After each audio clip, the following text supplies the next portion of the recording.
What the Actual Fork podcast is co-hosted by two intuitive eating registered dietitians, yours truly, Sammy Previtt, owner of Fine Food Freedom, and Jenna Warner, owner of Happy Strong Healthy. We can't stand diet culture bullshit and love keeping it real. Our mission is for all humans to believe that they are made for so much more than chasing a smaller body. We are also here to share with you that food can be fun and pleasurable again. Although we are medical professionals, we are human too. We are not afraid to share our deepest, darkest secrets and how years of our lives were taken by diet culture. We started this podcast so no human has to feel alone in their journey towards food freedom. So get comfy and join us for a casual convo where you can expect to laugh, cry, learn, and grow. Hello, welcome back, What the Actual Fork Pod listeners. We are so happy to have you in for another episode. This is not an off-season repost. This is one of our From the Vault episodes. So Sammy and Jenna mentioned this in their short intro of the episode, but we are interviewing today Lauren Link, who I have worked for personally at Purdue in the sports nutrition department, and I just have always thought so highly of this dietitian, and she's taught me so much. So I was really excited that Sammy and Jenna also felt that she would be a good fit for the episode. One disclaimer I wanted to mention is, as a sports dietitian, there are things that she might say today that sound like they could be diet culture-y, but really it's just a practical observation of what might be happening or what might go on once an athlete leaves their sport. So, for example, there's a part where we mention calories, like the calorie needs of, say, a football lineman might be different than what a normal non-athlete human might need. Another thing is when Lauren mentions, that portion sizes might be smaller once you're exercising less. That's coming from a lens of an athlete exercising at least 2, 3, 4 hours a day. Once they leave sport, their bodies are going to need less energy, and their bodies will tell them that. And that is why their portion sizes might be smaller. So I just wanted to mention that as a disclaimer. To the untrained ear, it might just sound like it's, diet culture-y, but it's really not in any way. It's just a practical observation of the things that happen, like I said, when an athlete leaves their sport.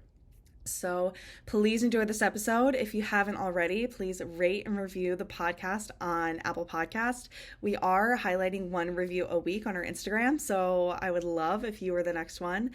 And again, rate the podcast on Spotify. Thank you so much for being here and enjoy this very special episode. Welcome back to another episode of What the Actual Fork podcast. And thank you so much, Lauren, for being here with us today. Yeah, thanks for having me. Of course. Well, we are super excited.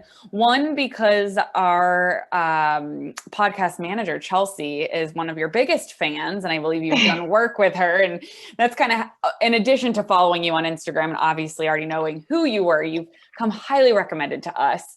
But we would love to just start this conversation, Lauren, with asking you how you got to where you are today, both personally and professionally in the field of nutrition.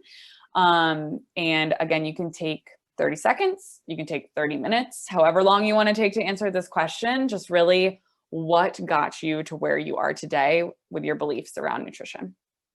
Sure. So I was lucky that I chose nutrition and dietetics kind of right off the bat. Like I never switched my major or anything, which is always a bonus. And I was interested in that just from watching family struggle with health. My mom had a heart attack and luckily was fine, but when I was in high school. So then when I got to college, I played soccer here at Purdue, actually. I basically never left.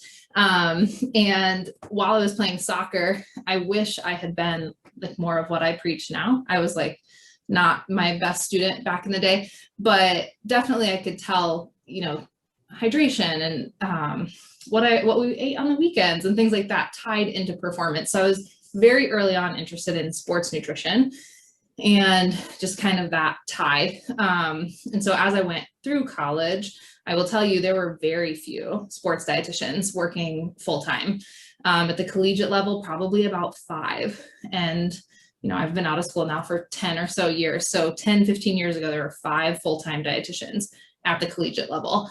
And now, like, we have 4 dietitians here at Purdue. So that kind of goes to show how much it's grown. But with that said, I mean, I think I definitely felt that tie to sports nutrition just from my own personal athletic experience, and was lucky to get a job in sports nutrition pretty early on. I worked clinically for about a year before coming back to Purdue as our first full-time dietitian at the time, and just really honestly never looked back. I love the sports nutrition setting. I love the collegiate setting. I think it's a really great mix of kind of everything I love. I mean, I love the day-to-day involved, but I love the age group in terms of, they're learning everything that they need to be learning to be a real person and to be an adult. And they're really high level athletes. So it's kind of a really cool mix of performance, but life skills and helping them figure kind of all that out. So that was a little all over the place, but that is kind of how I got to where I am now. That is absolutely awesome. And I think I want to validate you, and I know you already know this, but you saying like back in the day when you were in college and maybe you didn't have the best habits, or I forget exactly how you said it. I think every college student, the best student. Yeah. I think every college student can relate to that. And I think that is such like a relatable topic. And I know we have a lot of younger listeners too. And I'm sure you've heard of Victoria Garrick. We had her on our podcast, and she just reading stuff about you and how you kind of connect like athletes also in that transition time between like athlete and becoming, air quotes, a normal human again. I think that's a really important conversation we'll have today. And so just kind of reminded me of that as well. So you two have so much in common, like so much, Victoria and you. I love the work she does. I've been in her inbox a little bit trying to do some collaboration or something, because I think the work she does is awesome. So awesome. I feel like both of your books will really, which we should talk about, but they really will vibe well with each other. And I also just have to say that I'm so impressed by your soccer status. We were actually talking over the weekend how, I played soccer in high school and wanted to try out at Penn State and was laughed out of every room that I mentioned that to. So I am super jealous and so impressed. But anyways, not the topic of conversation today. I want to ask you, I'm looking at your Instagram over here, and you have just so much relatable information on here, anywhere from marketing gimmicks to a new partnership, it looks like, with Gatorade, which is super exciting. I know Sammy has a recent TikTok about drinking Gatorade that I think people really went apeshit over. And I know that when it comes to intuitive eating, food freedom, and athletics, I think that there's a lot of myths. Can you help our listeners debunk any of that? Can you do both? Can you be an athlete and follow food freedom, intuitive eating, etc.? Is that something that you feel comfortable sharing a little bit about today? Yeah, I think it's a huge topic. So I'll do my best to be concise. I think absolutely you can. And in fact, people often to me will say so how many of your athletes are using meal plans? Or is that what you do, all the time, is write meal plans? And I'm like, not often. No. I mean, we have athletes who want a meal plan, and we certainly, we have very high level athletes. We have many athletes will be in the Olympics here shortly. And there's certainly a time and place for that. But yeah, I mean, I always say at the end of the day, our athletes are college students, just like any other college student. What is the reality that they can live on this highly structured meal plan world and tracking things? And that's the last thing I want, honestly, for most of them. So absolutely, I think most of our athletes can, go through their day-to-day as a high-level athlete and not feel the need or have the need to follow anything very structured, and follow a lot of the intuitive eating principles. I guess the asterisk I would say would be, there are certainly, I think you have to be purposeful with stuff. And that's a word we use a lot here, is just, be purposeful with your fueling. Can we really afford to just float through the day and eat if it's convenient, or like, well, no, we have to eat something before a workout, right? Or else we're going to feel that you're going to be dragging. I'd like for you, even if you're not like super hungry in the moment, like, can we eat within a certain time frame when we finish a workout? And can we put some thought into what that is, you know, versus just grabbing, I don't know, whatever is handy or nearby. Like, well, I'd like it to have some protein. I'd like it to have some carbs. So I think there are things that our athletes need to be purposeful with in terms of that pre-workout, post-workout. Hydration. You can't just show up to practice and then start hydrating, or else you're going to regret that pretty quickly. So those are a few examples. I also think there's some extreme examples. You know, like we have wrestling here. That's a weight class sport. It is not very intuitive to get down to a weight at a certain time. And it literally, I mean, you can't perform. You cannot compete if you're not at that weight. So I think, and that's where having a dietitian involved is awesome, right? And the dietitian here, Elaine, who does wrestling, does an awesome job of really trying to help them live intuitively and make those choices most of the time. But when it comes to competition, like, okay, how can we keep some of these things, but make sure we're moving towards those goals? So again, it's a really big topic that I think there are some, I keep using asterisk, but like some situations that aren't especially intuitive, that maybe do need more structure. But I think for the vast majority of athletes and their situations, etc., yeah, you can totally have food freedom and still perform at a really high level. Thank you. That was a perfect answer. Yes. And I think it comes back to like, I love how you said purposeful. I always use the word like intentional with clients. And I feel like almost like with a lot of the athletes, I almost think of it as like similar to when we're talking about with a client with a medical disease or condition, right? Like medical nutrition therapy is still a part of intuitive eating. And I think that's where with athletes, like you're talking about like nutrient fueling, timing of fueling, excuse me, and how like that is going to be so important to help prevent injury for these elite athletes. Like there's, like you said, there's purpose behind it and the intention is so important. So I love how you answered that. And I think that's really, really important for athletes to hear. And I think that comes back to education too, right? And that's what the dietitian's there to do, is help them figure out what's going to be the best for them physically, mentally, emotionally, and keep them being the strongest athlete they can be. For sure. Awesome. Well, we definitely want to get some answers to the question from you, because we had similar topics with Victoria when we had her on, but it's always great to hear different perspectives of just what are some of the biggest struggles that you see with people that go from athlete to normal human, whether that's high school and not going to be a collegiate athletes that don't go professional, or even if you work with any professional athletes that come out of their profession and now try to be again, air quotes for listeners, normal human, even though they're always a normal human. But I think there's this different kind of stigma on it. So just to add on to that, with Victoria, we really focus on the mental health aspect about like being the athlete. But I think your specialty, which I know our listeners would love to hear, like where does the nutrition role play into that too, which is so huge. Yeah, absolutely. So I have a lot to say on the topic. So yay. Perfect. I think there's so many facets of that transition that people don't necessarily think about.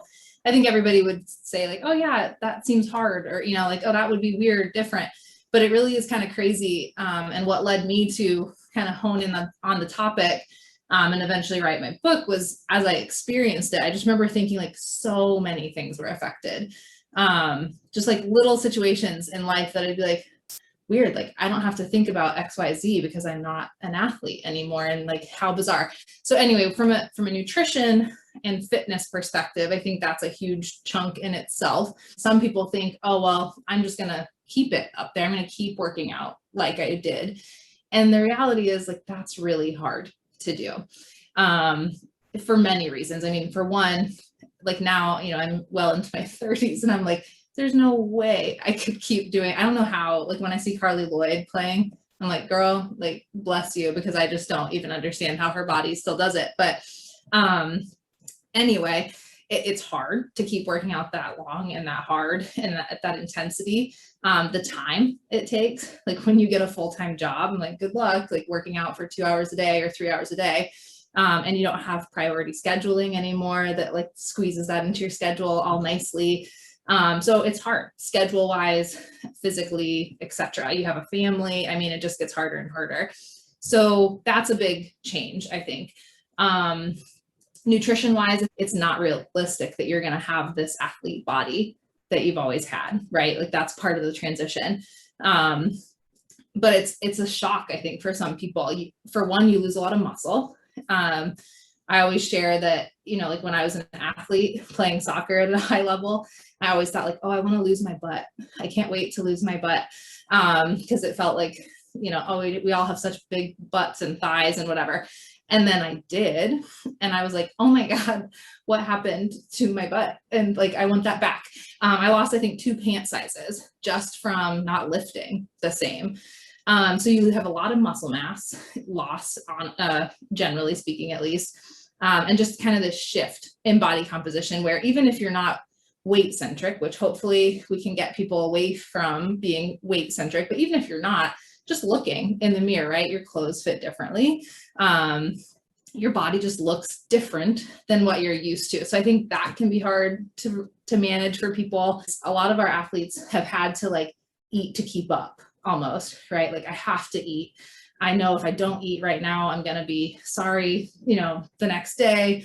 And so it's this weird shift of like really trying to kind of honor hunger more, watch portion sizes more. I mean, it's just hard to shift that when you're used to having to eat this huge amount compared to a more normal amount maybe. So anyway, those are a few things off the top of my head, I think from the nutrition and fitness perspective.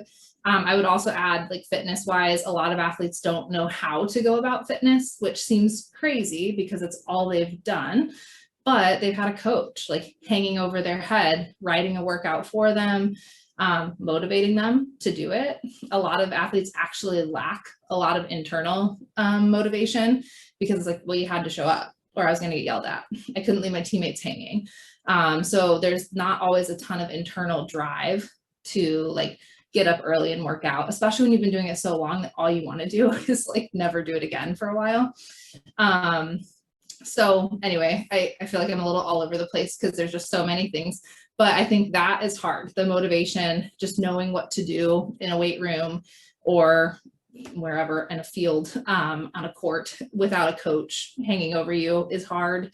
All of those things can lead to sometimes this big change or this big gap in what you're used to. And that's just one piece of it. Like you said, there's the mental piece, there's the identity piece, which I think is huge.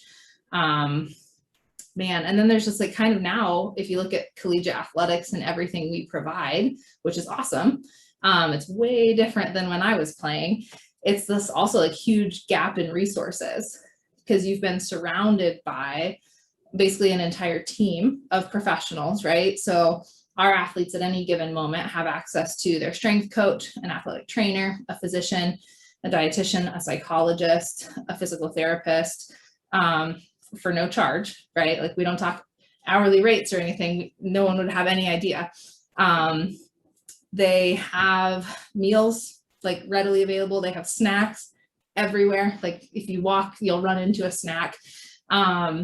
So there's just like endless resources and people to help them in all these different ways. And then it's just gone. And a lot of times they don't like the monetary piece is sometimes shocking to them. Like, wait, it costs how much to go see a personal trainer or a dietitian or, man, I spend how much on food that I was just like shoving in my backpack before. So I think all of those things kind of lead to this like very sudden sometimes moment of like, holy crap, this, you know, has all kind of caught up to me, and it can be really hard for them to deal with. All of those things compounded on each other. I don't know how reeled in that answer was, but it was so good. And I think one of the things, one of my girlfriends was a collegiate athlete as well. And we actually had a conversation recently just to kind of piggyback off of what you said about the nutrition aspects. And one of the things she was saying was she was used to eating such a large quantity of food and never really feeling fullness because of how much she was exercising. And when she transitioned out of sport, it was difficult for her to recognize what full felt like and what quantity got her there, which was so much less than what she was used to. And that transition piece was really hard, which I think is what you were saying before, just about like the smaller scale of quantity of food and portion sizes, and just learning, like actually learning what your body needs to fuel your newer lifestyle, which can be really hard. It's like learning to eat again. Yeah, no, that's a perfect example. And again, like, I think sometimes people think like, oh, like a football player or something, right, needs, and they need like 5,000, 6,000 sometimes calories, but so does like a swimmer. So there's so many sports that have these really high caloric needs. And yeah, you described it perfectly. I think it's just hard to like find in that gap. Like, I think absolutely you can get there, but sometimes in the getting there, there's all this chaos because it's like, well, now they're still eating like they were, or they're not sure how they're supposed to eat, and they do see those body comp changes, and we all know how easily people can fall into the diet and restrictive cycles. And so it's a really, I think, volatile time that they can get caught in that stuff, because it's hard. Like, you've looked like a certain way, you've looked like this athlete for probably most of your life at this point, and you've eaten a certain way now for many years, and to just kind of like switch that off all of a sudden is way easier said than done. And I think it puts a lot of people in a bad spot if they're not prepared for it, especially, even sometimes if they are. But yeah, it's tricky.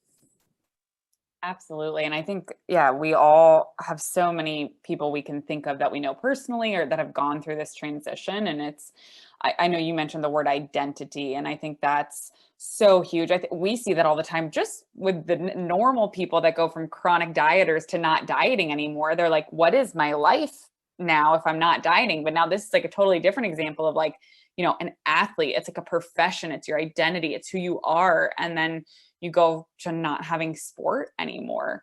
I think of my cousin. I've had a lot of conversations with her. She was played D1 at Auburn soccer and was phenomenal, and then went to just not playing soccer. And she's like, I just can't believe like I'm not playing anymore. Like, you just go to this like new life. So what would be some of your tips, Lauren, of, those next steps? Like, do you guys sit down with athletes before they kind of like offboard into real life and have kind of like a come to Jesus moment with them of like, this is going to happen, so they're like less, scared or more prepared for that moment? Or what are some tips you would have for listeners if they're like, oh, that's going to be me next year, or this is coming up, this transition is coming up for me?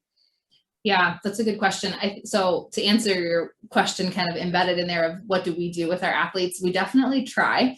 I will say it can be hard, especially with certain sports like who end in late spring, or if you have athletes who are training maybe for the NFL and they don't make it, and it's like we never see them, right? Because they've been training and then they're gone. So it can be challenging. We definitely try. We do have a program here too that's around this topic called BLAST, which stands for Boiler Life After Sport. And ideally we'd have like 100% participation. We're not there yet, but it's awesome to see those kids like really start to understand and like prep for the topic.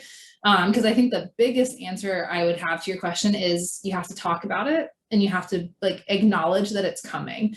And I was just as guilty. Like, I get why you don't want to, because you don't want it to happen. Like, you don't want it to be over. It's like the glory days, even if it's high school, college, professional, it's the glory days, and you don't want it to end. So I remember thinking like I knew obviously it was going to happen, and I had no intentions of playing professionally or anything that would have extended my career, but I still was like not acknowledging it, like refused to think about it.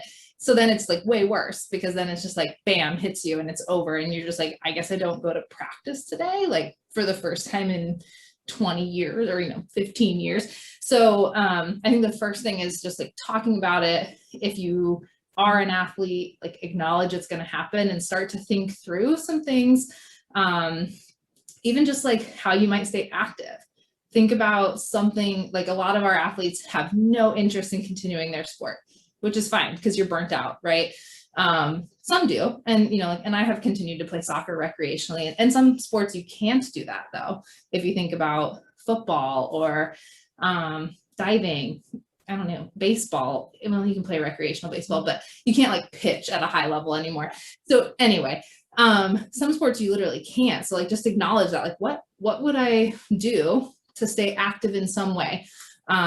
It could be a new sport. It could be group fitness classes. It could be running, walking.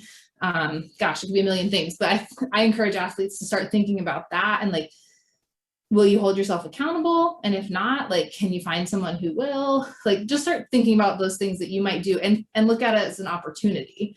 Like, maybe it's a sport you haven't played in a long time. Maybe it's something you haven't had just time to do, but you enjoy doing. I think that can kind of put a positive spin on it. We definitely, if I have the ability to meet with athletes, which is like best case scenario, before they leave, I will just kind of talk them through that. For one, like, let's think about how you could stay active in some way. Because again, that gap we talked about gets a lot more manageable if you can kind of like abate some of the differences, right? Like, you don't want to go from super active to sedentary. And so we'll talk about that from a nutrition standpoint, just talking through, like, you know, a lot of the same principles that you've learned here with us still apply.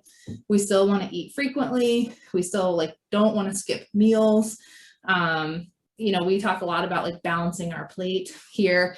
You know, so we always want a carb, a protein, some fruits, veggies, like that still applies. Maybe our portions get a little bit smaller.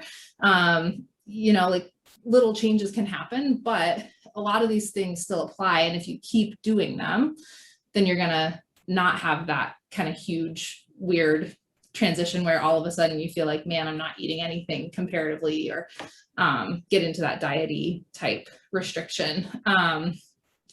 So yeah, I'm trying to think of some other kind of like general things.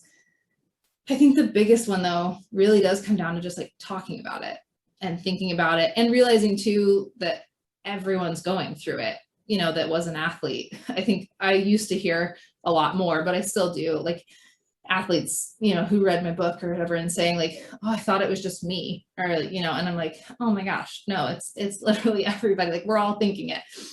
So I think that can help too in itself, is just like trying to find a group. Oh, that's the other thing we haven't talked about, is the social group. That is like, actually for me, that was the hardest thing. Being surrounded by your teammates all day, every day. I mean, like we lived together, we practiced together, we hung out on the weekends, and then they're just like, everybody scatters across the country and everybody's gone. Right. So I think that's another big thing, is just kind of thinking through like, what will be the hardest parts of this? And if it is like the social aspect, like how can I get involved in a different group? Maybe it's that fitness class we talked about, or that rec team. Maybe it's a church group. Maybe it's something at work. But like, think about that and try. It's like kind of like dating, honestly, in adulthood, like making new friends. So like preparing for that, and just like, yeah, just ask if they want to hang out, get a drink after work or whatever it is. So anyway, another long-winded answer, but I think those two things help. And then especially if you're someone who's really struggling with, you know, the nutrition piece or maybe the fitness piece, like work with a professional. It's going to probably be easily worth your money to have somebody help you through that transition time. Yes, I think that's huge. And a word that kept coming up for me, like thinking about this transition, is like grieving, right? Absolutely. Like it's, you were saying denial, right? So these are like the stages of grief, like denial, then you have to have acceptance. And it's like, you're grieving this life that you once had that is no more. And that is absolutely a grieving process. And that's why I think it was so cool how like the most important thing you said is like, you have to talk about it. You have to have acceptance around it. So then you can start to put some of these other principles into place and more structure that's going to make this transition easier, air quotes, but you're losing something that's so special. So for sure. Yeah, no, it absolutely is a grieving process. You're right. Yeah. Jenna making her sad face over there, but it truly, it kind of true, like, it reminds me And this is so weird that I'm pulling this together again, but like, and Jen, I would love to hear your thoughts, but like we work with primarily people who diet, right? And we go through this huge stage of grief with them as they're like grieving the idea of this air quotes perfect body that like society has promised them. And so there's a big stage of grief of giving up dieting because it's been a part of your life for so long. And although this is obviously a completely different thing, it's that same thing. You're grieving the stage that's no longer there. And it's hard, and no one talks about it like that, I feel like. And I think one of the things that like really hit me the hardest when I was going through that change, when I was reading Anti-Diet, the book by Christy Harrison, one of the things she talks about with dieters specifically is that there's a group of people, like the keto warriors have a social network, and the Weight Watchers community has a social network. And as an athlete, you mentioned, like that part hit me the hardest, because I just think about like just college in general, like when you're with all your people and then everybody moves so far away. But with an athletic sport, I mean, you spend every hour together except for sleeping. A lot of times they live in the same houses. And so you think about that, and like there's that community that you have. And when you go into the food freedom world and you go into life after athletics, you know, it's this fear of not having a community, I think, too. And so in Christy Harrison's book, she talks about how like, there's a huge community of anti-diet people out there, but you do have to search for them. And I think it's the same thing with sport as what you were kind of describing too, because you might not find that same like excitement in a group fitness class as you did on the field. And so like maybe a book club is your new thing, but like you don't think about those things like when you're in it, right? And I think it's the same with dieting as well. Like you don't think that you're ever going to be able to find somebody to have the exact same interest in you in food, or to be able to support you through that next phase. I think it's hard. It's hard to see the next steps. For sure. For sure. So I hope it makes it clear, like, we're not saying that athletes are dieters. Because when we're saying this, I'm like, I feel like we're like the Weight Watchers people, the keto people, the athletes. I'm like, wait, no, athletes aren't dieters. But it's for some reason that, like, I guess it just obviously because of what we do, we're constantly working with people who are dieting and going through this grieving process. And I see that. So, and I do work with a lot of athletes too that are going through this. And so it's heavy. It's hard. So what would be, Lauren, like if we had one thing that listeners are like, they're listening to this episode right now, they're not going to remember anything else, but if you could have one thing for them to walk away with and remember, what would you want them to remember? Or just hear you say? It could be something we didn't even talk about yet. Oh man, that's a good one. I mean, since we're on the topic of life after sport, that's where my brain is. I think I would just come back to like, you're not the only one going through it. I think that's probably true of just about everything that people might struggle with out there. But yeah, I think that's what I would tell them is like, it's not just you, and reach out, whether it's your friends, like stay connected with that group, or reach out to the professional that you need. If it's a dietitian, if it's a strength coach, if it's a psychologist, reach out and don't wait. Like, it's not just you. And I just need to know, does Gatorade taste different out of that cool can? Because it's I was so wondering cool. the same thing. I don't think it tastes that much different, but some people do like swear, because the can is like old school, you know, like it has the old school lightning bolt on it too. Yeah. So some people are like, oh my gosh, the Gatorade in the can, like that hit different. I don't think it tastes that much different, but some people swear by, you know, that can flavor. Amazing. I need to get some cans now. Well, Lauren, thank you so much for being here. And for anybody listening that they're like, I need to find this book, I need to find her, like, where can they go to get all of your resources and find you? Yeah, so I'm linked to nutrition on Instagram, Twitter, Facebook, although mostly Instagram. And the book can be found on Amazon. Is probably the biggest one. It's also available on Kindle and gosh, what is the Apple one called? iBooks or whatever. I don't even know. That sounds right. Sure. I should know that. So you can download the ebook, but yeah, Amazon, Target, Barnes and Noble, all of those online platforms, you can find it. And also just generally for anyone listening that has a program, because we do a lot of collegiate discounts and things and high school discounts. So if you have a program that you'd like to get, like your graduating seniors, for instance, the book as a gift, I think that's always a really cool thing. You can go to thehealthyformerathlete.com and inquire about bulk discounts like that. Awesome. Well, thank you so much. Thank you so much. We didn't use our hand raising today. We didn't use our hand raising. And when we don't use our hand raising, we literally just say the same thing at the same time. So it's totally fine. But thank you, Lauren. This is going to be such a great message for so many people. Awesome. Well, thank you guys for having me. Guys, thank you so much for listening to another episode of What the Actual Fork Pod. We know there are a lot of pods out there, and we are so grateful that you are here listening with us. If you enjoyed this episode, please be sure to subscribe, like, share with all your friends and faves, and follow along with us on social at What the Actual Fork Pod. We promise to continue to bring you the hottest topics, greatest guests, and the most fun you can possibly have while fighting diet culture bullshit. We love you, we appreciate you, and we will see you next week for a lot more fun.